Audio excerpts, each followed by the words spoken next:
So, chapter 7. Diets are dead, instead use a bed. What do you mean? I should stay in bed all day, Mike? Is that what's going to work? Or I don't know. Do I eat in bed? No, nothing to do with a bed that you sleep in. ABED is an acronym, and it stands for the 4 key areas required for you to take much better care of your health and, of course, lose weight. If you're overweight, this will help you lose weight. If you're underweight, it'll help you put on weight. But most people are reading this book because you're probably overweight. So, what is ABED? ABED stands for the 4 key areas required, and this is not just me, this is the research that I've looked at in terms of what is the most effective way to take care of and lose weight. So, it's a 4-step approach, ABED. Step 4 is the diet, and yet most people try and get to step 4 first. They want to know about the food. Tell me what food to eat. What for? I could tell you how you're going to do it. How long are you going to do it for? So, diet. Step 3 is the E, and that's exercise. You've got to have a plan of exercise, you know. You've got to, whether that's walking, whether that's running, that's swimming, you've got to have some regular exercise. And you've got to have something that you commit to. Because, yeah, we're not as active as we used to be, nowhere near. And, of course, that counts. Step 2 actually stands for, it's B, but it's to do with stress management, and it's actually breathing. Now, not many people know that breathing is the only way we can directly turn the stress response off. You can lower your blood pressure, you can take pressure off your heart, you can actually improve oxygenation by learning to breathe optimally.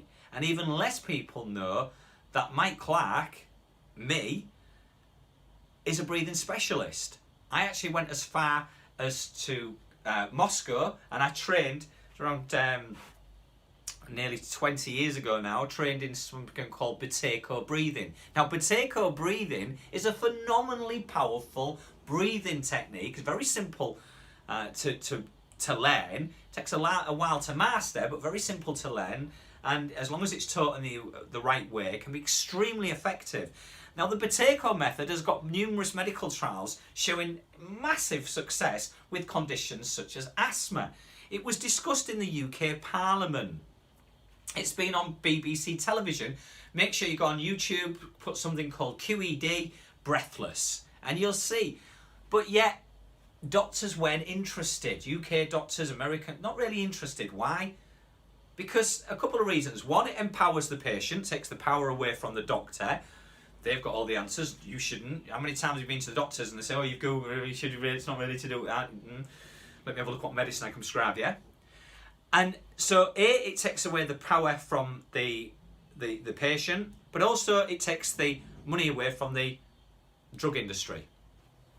Because although it's not a drug-free method, it certainly reduces the need for medication, and the stronger and better you get with these exercises, the more your asthma improves, your stress reduction improves, and the less medication you need.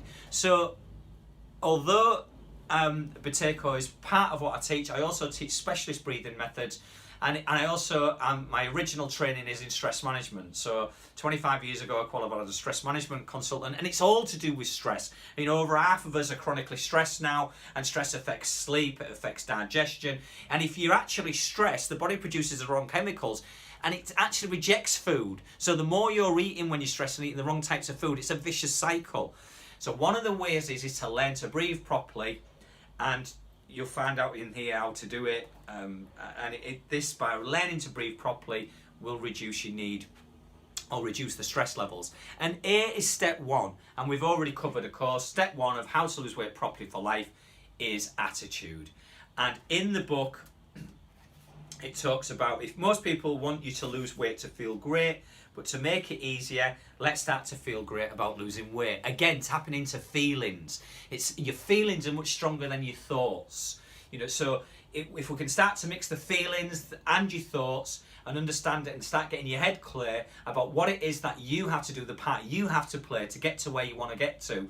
I mean, look, many of us you've got successful people who do, you know, you either do successful jobs or you've got really, really hard-working parents, and yet so many people, successful, struggle with weight. And we've already been through that. We're getting conned with the wrong types of food. We're ignorantly doing this, but it's ultimately about getting your attitude right, getting it motivation rate and getting it. Why is it you want to lose weight? So this book will help you do that. This chapter will help you do that. And also, so the best person so actually, let's have a look at what Sue Deneen, diet expert, said. My feeling is that as a society we've swung too far in the direction of material acquisition at the expense of quality of life. That the best things in life are free is misleading, as it implies you don't have to work hard to get them. The best things in life cannot be bought with cash. They have to be earned with attention, love, caring, listening, forgiveness and compassion. And that's about yourself. You know, the best person... right, what is the best gift you've ever had? You think about Christmas. I was doing a talk for school children recently, and I went in there to talk about nutrition, but I actually started talking about Christmas, and I talked to them about what gifts they've got, and I said, look, can I have the five people put up their hands, please? I'm going to choose five. Tell me what the best Christmas present you got this Christmas or you've ever had. And there was Xbox, PlayStation, little mixed tickets or whatever, a thing, a rabbit.